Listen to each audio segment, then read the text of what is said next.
Hey everyone, Jen here. I'm the founder and executive director of the Muddy Pug Farm and Sanctuary outside of Maple Valley, Washington, and we are here for our weekly installment of One Day I Want to Have a Farm Sanctuary by the awesome team at Cloven Heart Farm Sanctuary. And we are going to cover a really short but important chapter around what people think running a sanctuary is like. One time, a very dear friend of mine said, "Hey, I'd love to come and visit the sanctuary. Why don't you let me know when you have a bunch of baby animals there and I'll come down and snuggle them." And I truly think that that's what people think that running a sanctuary is like. That I just lay around in the grass, in the sunshine, just sort of basking in the wonderfulness of running a sanctuary. And you can see that like nothing could be further from the truth in terms of what it's like to run a sanctuary in the day-to-day. I am recording this video at 5:15 in the evening. It is late February. It is sleeting, snowing, it was hailing for a while. I just got finished working about 8.5 hours in my day job.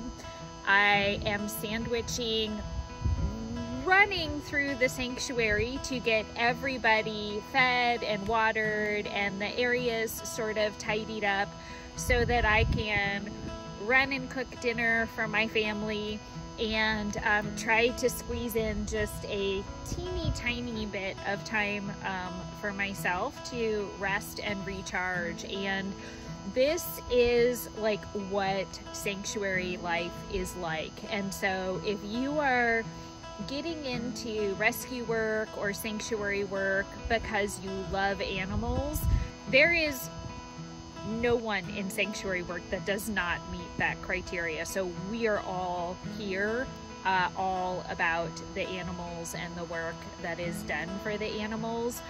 Working on a sanctuary is so much more than that piece that is just associated with caring for, and even smaller, like the amount of time that you get to cuddle and snuggle and hang out with your residents. Taking care of residents on our sanctuary takes roughly 3 to 4 hours every day.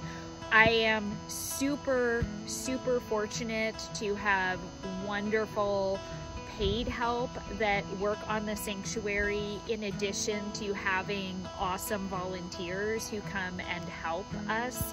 And even with all of that, not only do you have just the daily chores associated with the care and feeding of the residents. So, you know, we have to grain them, we have to put hay out for them, we have to tidy and muck everybody's stall at least once, if not twice a day.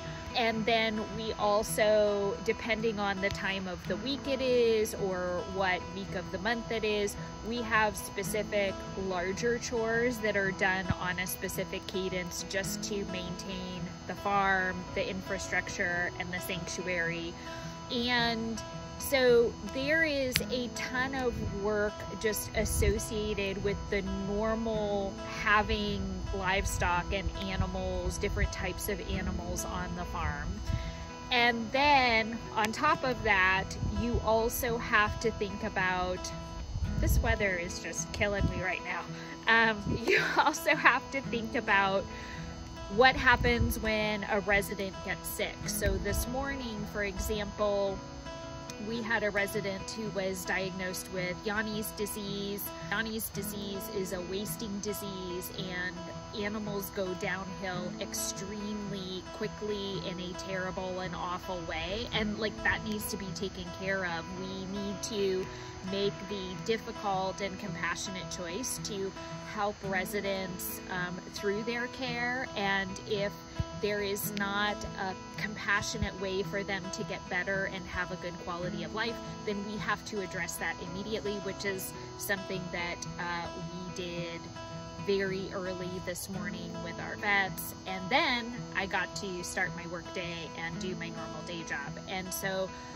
you should be really aware that there is a tremendous amount of work associated with running a sanctuary beyond just the idyllic cuddling of animals.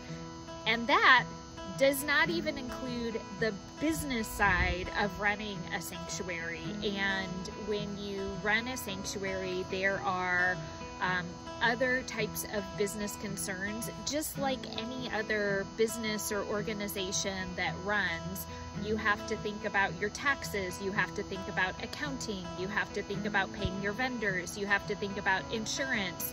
And the bane of my existence, you have to deeply invest in your presence, oftentimes through social media. And that takes an incredible amount of time and energy to manage, and that could be managed by people other than you, but that is something that you have to be prepared to solve for if you are running a sanctuary. So if you are thinking about having a sanctuary, what I would really encourage you to do is to volunteer at a sanctuary and see what the rhythm of the day-to-day work looks like, and not just what the day-to-day work looks like on a normal day, but as our wonderful volunteer Sam can attest, like there are days when shit goes so sideways and you are just like plowing through the sanctuary trying to manage all of the craziness that's going on sometimes, and you want to see the day-to-day running of just animal care, resident care on a normal day, and you should also see what resident care looks like on a day when the shit really hits the fan and, you know, something's breaking, someone is sick,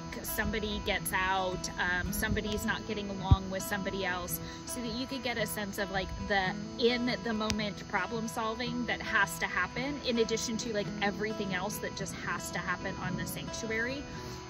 Even if it is not something that you enjoy doing and you may not be a businessy kind of person, I would also really recommend that you volunteer to help a sanctuary in the back office functions so that you understand the finances of a sanctuary, the accounting of a sanctuary, the business operations of a sanctuary, and really get a sense for the time and energy that's involved, in addition to just like the sheer cash that's involved in running the daily operations of a sanctuary.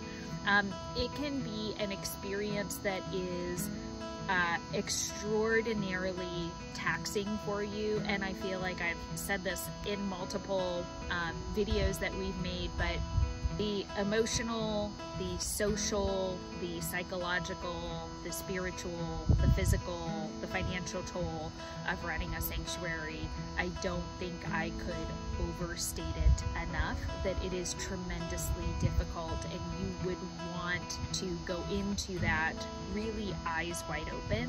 Sometimes we do get to snuggle baby animals, that is awesome, and we get to snuggle all sorts of animals, also awesome, but there is a rhythm to doing the work of the sanctuary that can be really grueling, and you should be prepared for that.